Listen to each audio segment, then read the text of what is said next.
नमस्कार, सत श्री अकाल, good evening all to lovely moms. Happy weekend. आज सैटरडे है तो आज हम बहुत एक इंटरैक्टिव सेशन करने वाले हैं आपके साथ ब्रेस्ट फीडिंग के बारे में। और आज देखिए हम सब कॉफी पे बैठे हैं तो बहुत अच्छा सेशन पे डिस्कशन होने वाला है कि ब्रेस्ट फीडिंग में सबसे ज्यादा पेशेंट्स को या लेडीज को या नई मॉम को क्या प्रॉब्लम्स फेस करनी पड़ती हैं। ये सबके कॉमन क्वेश्चंस होते हैं। मुझे इतने फील्स आए हैं कि मैम आप ये बताओ कि ये प्रॉब्लम का क्या सोल्यूशन हम करें। आपने ये तो बता दिया कि ब्रेस्ट फीडिंग कैसे कराते हैं, लैचिंग कैसे कराते हैं, पोजीशंस कैसे देते हैं, क्या खाना चाहिए क्या नहीं खाना चाहिए, लेकिन जो प्रॉब्लम फेस करें उसके सोल्यूशन बताइए। तो मेरे जितने व्यूअर्स हैं उनके कुछ क्वेश्चंस को मैं आंसर कर लूंगी आज, और ये डिस्कशन से आपको शायद आपके क्वेश्चंस का आंसर मिल जाए। तो सबसे पहले विशाखा, तुमने भी बहुत सारे पेशेंट्स मेरे साथ देखे हैं, तो तुम बताओ कि सबसे कॉमन कंप्लेन के साथ पेशेंट तुम्हारे पास कौन सा आता है, या हमारे पास वार्ड में अगर एडमिटेड होते हैं, डिलीवरी होती है तो क्या कंप्लेन करते हैं ब्रेस्ट फीडिंग के? मोस्टली पेशेंट्स का ये रहता है कि हमारी ब्रेस्ट बहुत टाइट हो रही है, उसमें से दूध अच्छे से नहीं आ रहा, गांठें बन रही हैं, तो उसमें हम क्या करें। और ये नॉर्मली कौन से डे पे कंप्लेन करते हैं पेशेंट? मोस्टली थर्ड डे पे। तो फिर तुम क्या सजेस्ट करती हो? मैं तो यही बोलती हूँ कि गर्म पानी की बोतल लो या फिर टॉवल को आप पानी में भिगो के उसको ब्रेस्ट पे आप सिकाई करके उसके बाद ब्रेस्ट को पूरा जितना एक्सेसिव मेलक है उसको निकालो, और फिर जो बाकी बचता है उसको बच्चे को फीड कराओ। बिल्कुल सही, यही करना है। जब आपके एंगॉश ब्रेस्ट हैं तो आपको सिकाई करनी है और बच्चे को फीड कराना है और रूटीनली कराना है। परेशान नहीं होना, ब्रेस्ट फीडिंग छोड़नी नहीं है और अपने घर वालों को भी परेशान नहीं करना है। ये बहुत छोटे छोटे नुस्खे हैं जो हम घर पे कर सकते हैं और ये हमें करने हैं।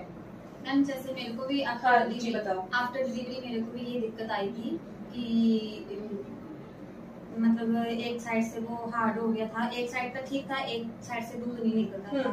फिर मेरे को किसी ने बताया था कि गर्म पानी की सिकाई करनी है और कोकोनट ऑयल से उसकी मसाज करनी है, तो मैंने वैसे किया था तो मेरे को काफी रिलीफ मिला था। हाँ, जो अब ये रुचि ने बताया, ये सिम्टम क्या होता है, ये क्लॉग डक्ट्स, मतलब आपकी जो दूध की नलियां हैं वो जब ब्लॉक हो जाती हैं सडनली, तो एक साइड का ब्रेस्ट थोड़ा सा एंगॉर्ज हो जाएगा, मतलब भारी हो जाएगा, या एक हिस्सा उसका भारी लगेगा, छूने पे दर्द होगा, बच्चे को दूध पिलाने के टाइम दर्द होगा। तो उसमें करना क्या है, सबसे पहले गर्म पानी से सेक करना है, एक तौलिया लेनी है, गर्म पानी में भिगोनी है, सेक करनी है। सबसे जरूरी है मसाज करनी है रेगुलरली। बच्चे को फीड कराने से पहले अपने ब्रेस्ट की जरूर 10 से 15 मिनट, चाहे नारियल तेल से चाहे घी से, या इवन जो ब्रेस्ट मिल्क आता है उससे भी आप मसाज कर सकते हो, जिससे कि वहां की जो नलियां हैं वो थोड़ा रिलैक्स हो और मिल्क रिलीज करे, और फिर आप अपने बेबी को फीड कराओ। और सबसे इम्पोर्टेंट चीज ब्लॉक डक्ट्स में कि आपको बेबी को हर थोड़ी थोड़ी देर में फीड कराना जरूरी है, जिससे डक्ट ब्लॉक नहीं हो। जो लोग 4-5 घंटे का गैप दे देते हैं, नहीं फीड कराते हैं, वर्किंग मॉम्स हैं, तो उनके लिए है कि अगर आप फीड नहीं करा पा रहे हो तो एक्सप्रेस करो, पंप यूज करो और ब्रेस्ट मिल्क एक्सप्रेस करो रेगुलरली, नहीं तो वो ब्लॉक होने के चांसेस ज्यादा होते हैं और ये सिम्टम्स आपको ज्यादा आएंगे। और सबसे इम्पोर्टेंट चीज, पानी खुद अच्छे से पीजिए। 3 लीटर आप पानी पियेंगे खुल के तो दूध पतला रहेगा, और दूध पतला रहेगा तो डक्ट्स ब्लॉक होंगी भी नहीं, है ना।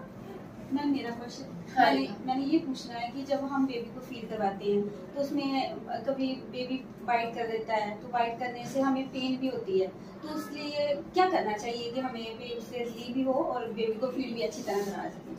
हाँ, निप्पल बाइटिंग ये भी बहुत कॉमन कंप्लेन है पेशेंट्स की कि बच्चा बाइट कर देता है। अब आप बोलोगे बच्चा बाइट कैसे कर देता है, दांत तो होते नहीं है उसके।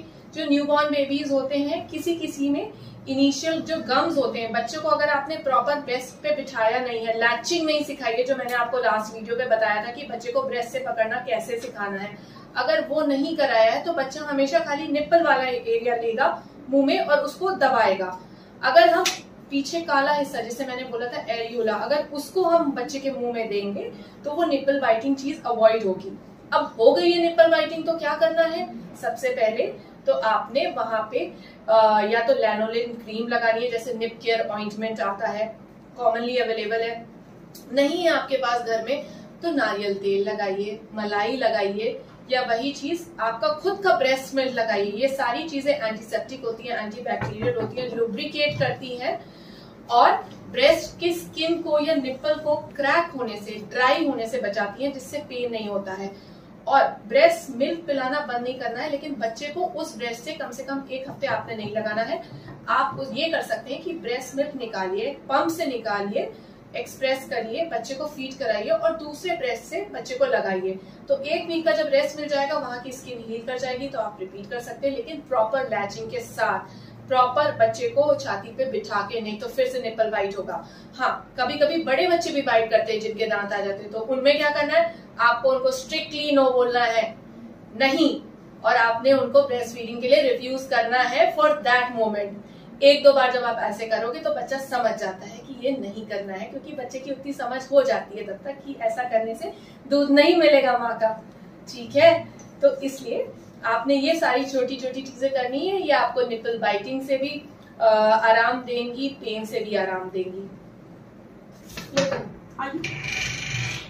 Hello ma'am. हाय ममता, क्यों? Hello, coffee? हाँ आइए आइए, बिल्कुल कॉफी पे बैठिए। क्या डिस्कशन चल रहा है मैम? अरे आज ब्रेस्ट अवेयरनेस वीक पे हम लोग बैठ के कॉफी पे ही डिस्कस कर रहे हैं। ओके। कॉमन प्रॉब्लम्स क्या हमारी फीमेल्स फेस करती हैं जब ब्रेस्ट फीडिंग करती हैं। तो ओके मैम, मेरी भी एक क्वेरी थी आपसे कि जस्ट मेरी फर्स्ट डिलीवरी हुई थी, उसके बाद क्या होता है कि ब्रेस्ट में दूध बहुत कम बनता था, तो इसका क्या मेन रीजन हो सकता है?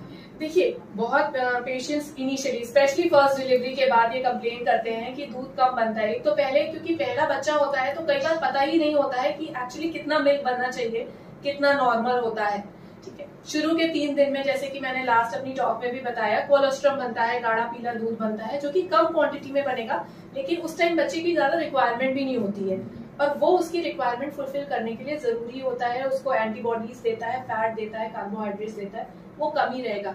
लेकिन एक बार बच्चा लैचिंग अच्छे से सीख जाए, ब्रेस्ट पकड़ना अच्छे से सीख जाएगा, और अगर आप हर 2 घंटे में ब्रेस्ट फीड करा रहे हैं, बच्चे को दूध पिला रहे हैं, तो धीरे धीरे मिल्क उतरने लगता है। और ब्रेस्ट मिल्क क्यों कम उतरता है, उसके 2-3 रीजंस और हैं। हम पानी कम पीते हैं, हमें पानी 3 लीटर पीना ही चाहिए, अपनी डाइट रिक्वायरमेंट पूरी करनी चाहिए, ढेर सारे ग्रीन वेजिटेबल्स खाने चाहिए, और ब्रेस्ट फीड बढ़ाने के लिए मेथी दाना है, सौंफ है, लहसुन है, और जितने भी फ्रूट्स हैं वो खाने चाहिए। इन सब से फीड बढ़ता है। और सबसे इम्पोर्टेंट चीज, हमें अपना सपोर्ट सिस्टम बढ़ाना चाहिए, मतलब फैमिली वालों से हेल्प मांगनी चाहिए कि भाई थोड़ी देर हमें सोने भी दो, नींद पूरी करने दो, तो अपने आप ब्रेस्ट फीड बढ़ जाता है। तो ये छोटी छोटी चीजें हैं जो हम घर पे कर सकते हैं। मेरे पास भी एक पेशेंट आई थी थोड़े दिन पहले कंप्लेन के साथ कि जो कि बहुत कम पेशेंट्स में पाई जाती है कि उनके छाती बहुत सूज गई थी, लाल हो रही थी, पेशेंट को फीवर आ रहा था 2 दिन से, और ब्रेस्ट से शायद पस भी आ रहा था। इसको बोलते हैं मैस्टाइटिस, मतलब इसमें जो नलियां होती हैं उसमें इन्फेक्शन हो जाता है। इन्फेक्शन का बहुत कॉमन कारण है, बच्चे के मुंह में जो जर्म्स होते हैं वो अगर ब्रेस्ट में जाते हैं तो वो इन्फेक्शन फैलता है, या मदर की इम्यूनिटी लो होगी, खून कम होगा, मदर का बीमारियों से लड़ने की ताकत कम होगी, तो भी मैस्टाइटिस बहुत कॉमन होती है। या क्लॉग डक्ट्स होगी, अगर नलियां ब्लॉक होंगी तो भी उनमें बार बार इन्फेक्शन होने के चांसेस होते हैं। क्रैक निप्पल होगा तो भी इन्फेक्शन उस रास्ते से जाएगा। तो अगर आप ये शुरू की चीजें प्रिवेंट कर लेंगे तो इस स्टेज तक नहीं पहुंचेंगे, उसी टाइम देख लेंगे तो नहीं पहुंचेंगे।